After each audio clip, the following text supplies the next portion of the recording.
This is Euronews Tonight. Here are your top stories. Russia continues its assault on the south and east of Ukraine, while in Turkey, delegations from both sides meet to try to broker a deal to unblock grain stuck in Black Sea ports. Crowds take to the streets in Sri Lanka, calling for the new Prime Minister to resign just hours after the president flees the country. Taking out the competition in the UK, the first round of voting ends among Conservative MPs to name a new Prime Minister. And a French supermarket denies rumours it has deliberately stockpiled mustard amid a food shortage. We'll have the story.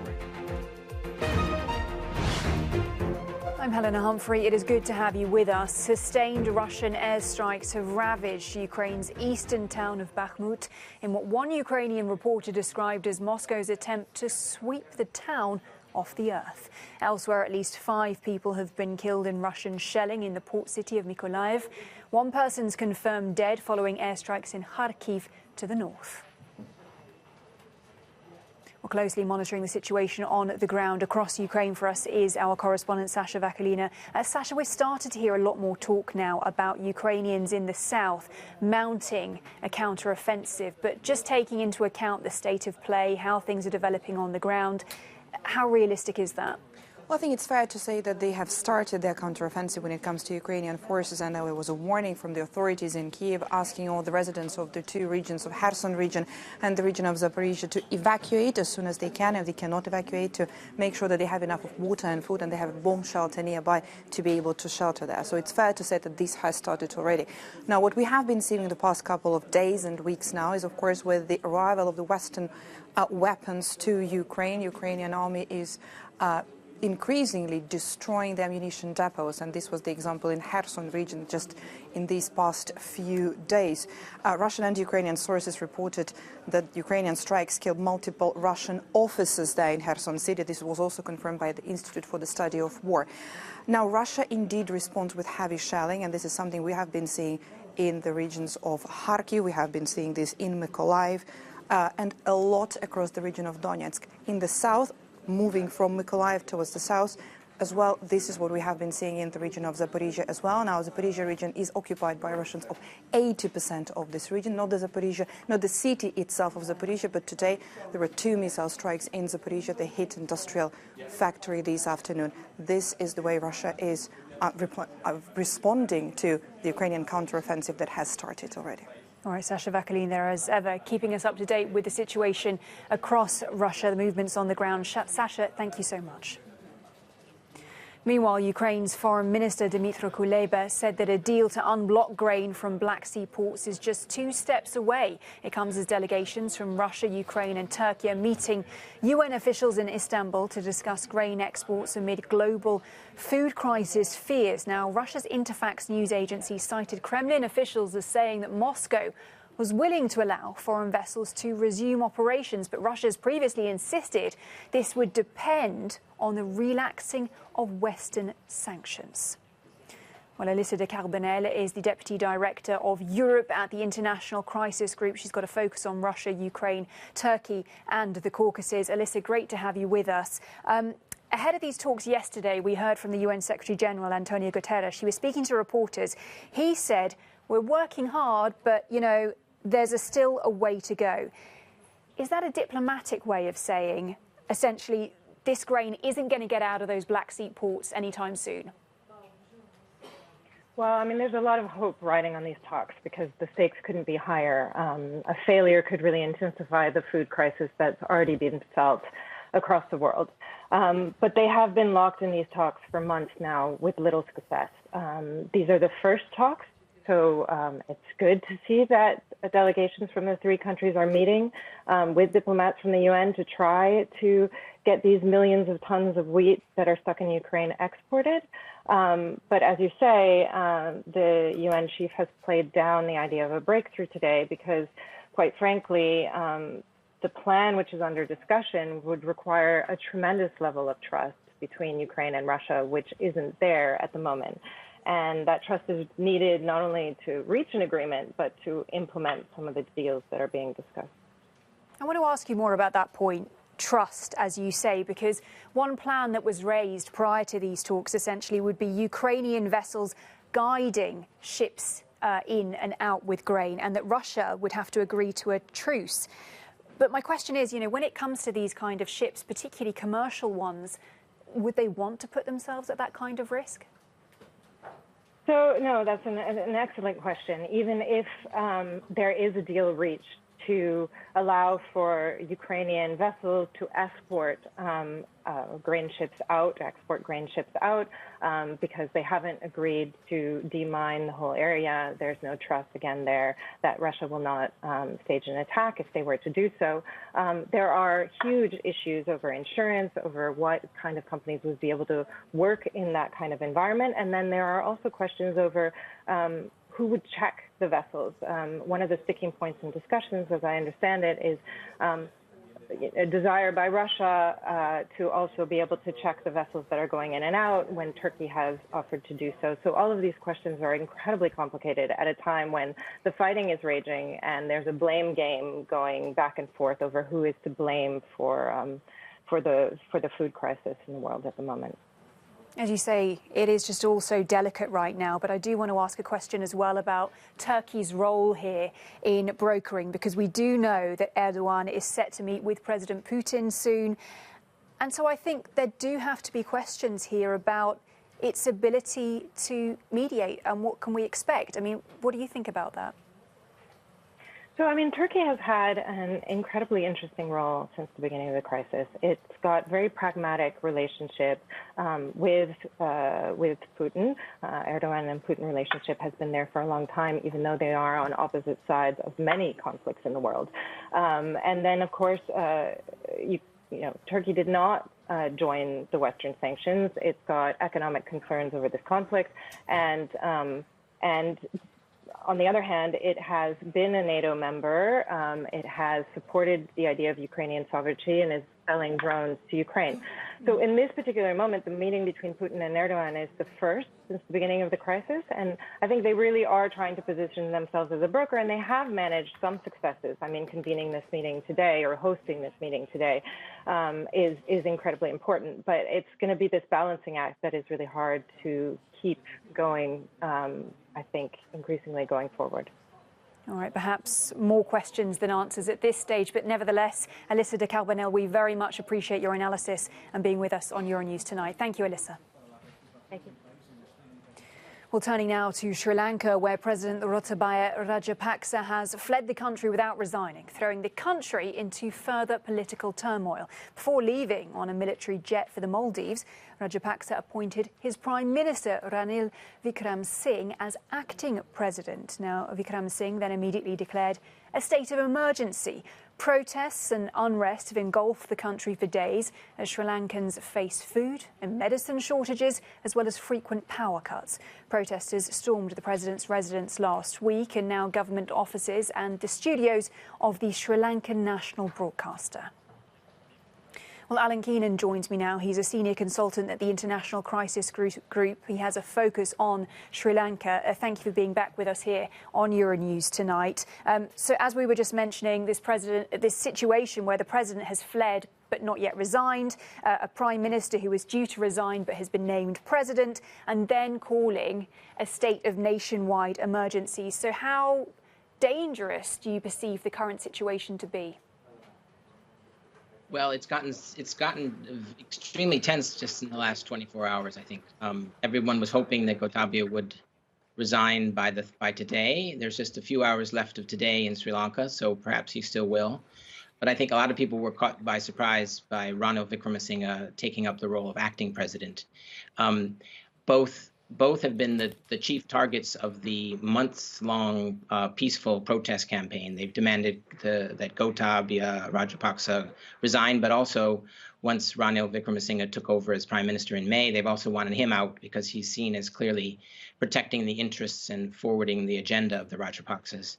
So to have him come into power as president now is particularly galling to the protesters, who immediately surrounded and ultimately entered into his formal office, which has further angered Ranil, who is himself angry at the fact that his private residence was torched and burned to the ground last week. So everything has escalated considerably, and I think what needs to happen is for Ranil to resign as both Prime Minister and acting president, and allow the Speaker to take over that role and head to Parliament for elections according to the Constitution.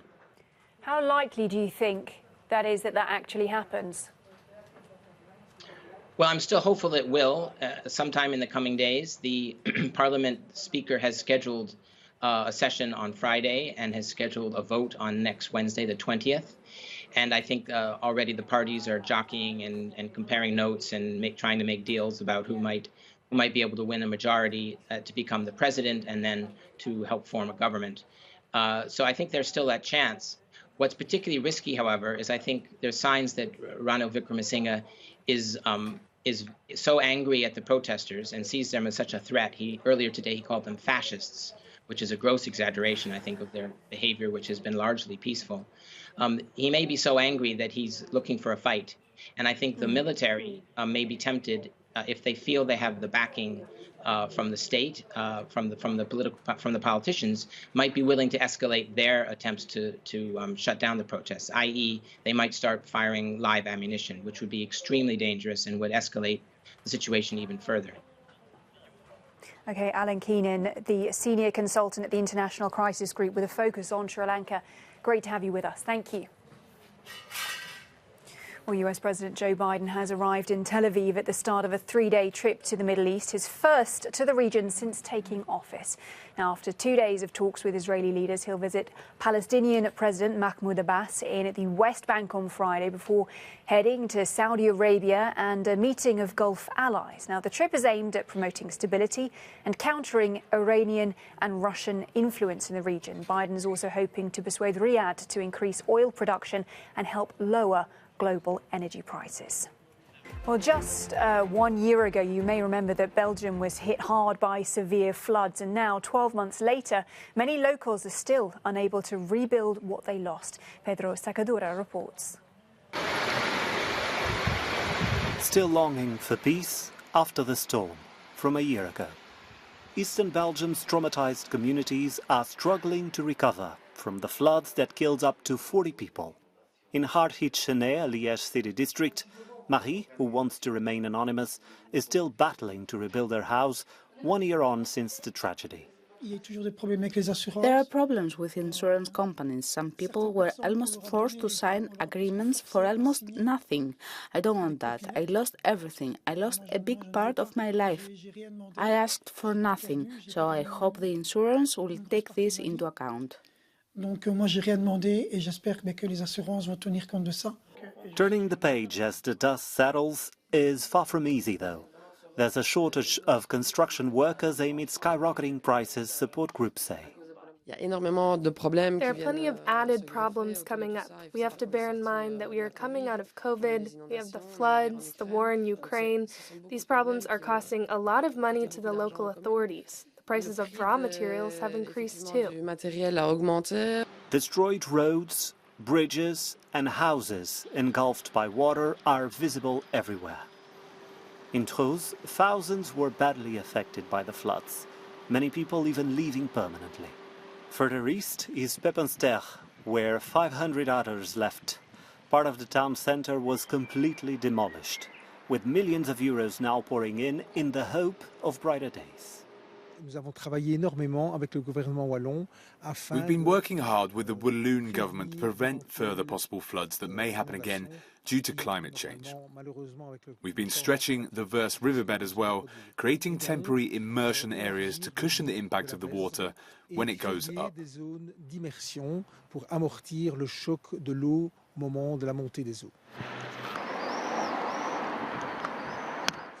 A year after, floods still haunt hard-hit Belgian towns like Pepinster, looking to recover against future disasters.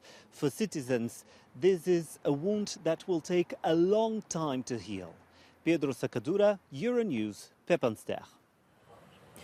Now, the race to find Boris Johnson's successor as UK Prime Minister is underway after the first party leadership vote by Conservative MPs. 8 nominees have been whittled down to 6, with the former Chancellor Rishi Sunak topping the ballot.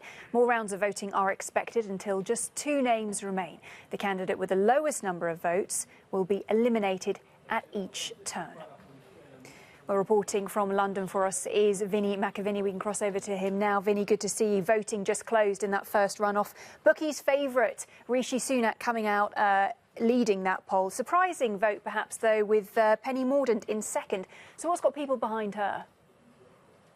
Yeah, it's really interesting. Unlike last night, to get onto the ballot paper, it was an anonymous vote. We've actually got the tallies now. So Rishi Sunak ahead with 88 MPs supporting him, then Penny Mordaunt 67, Liz Truss 50, Tom Tugendhat 37, Kemi Badenoch 40, and Suella Braverman 32. So Rishi Sunak and Penny Mordaunt really a good bit ahead of all of their rivals. It looks like on the basis of it, they could be the ones that are heading into the final round. There will, as you mentioned, there be these vote-offs now over the next few days until there is a final 2 next Thursday when Parliament goes into recess. We have TV debates coming up on Friday, Sunday, and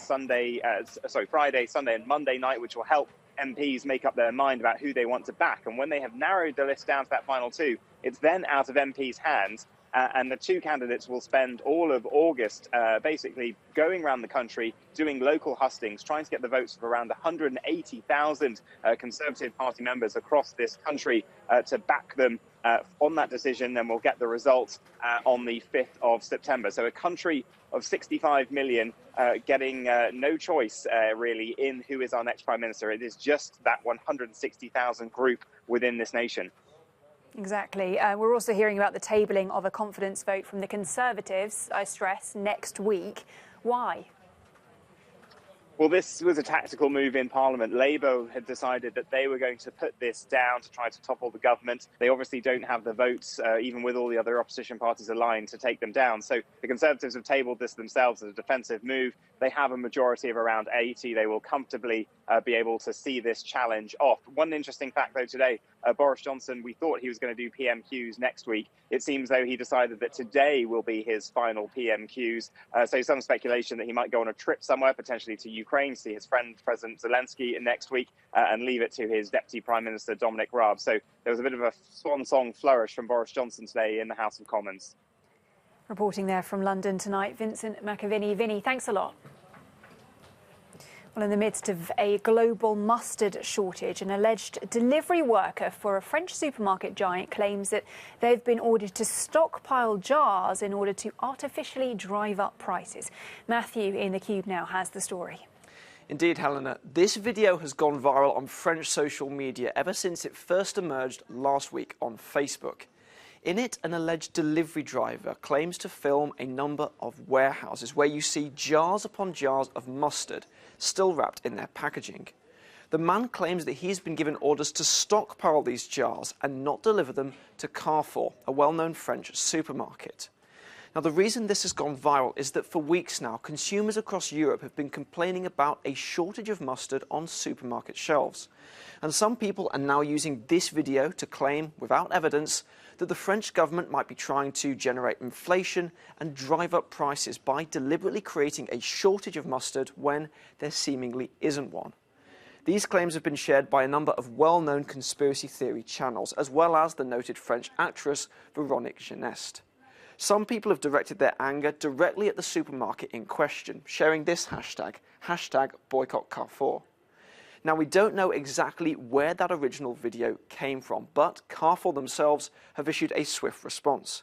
Just hours after the video was published on Facebook, they denied on Twitter that it was Carrefour jars of mustard that was pictured in that footage. They said in a statement that as soon as they have products in their warehouses, they do their best to deliver them to shops. And they went on to explain why there has been this European shortage of mustard related to a poor harvest in Canada due to drought and, of course, the war in Ukraine, which has meant there has been a limit on imports of mustard in the country.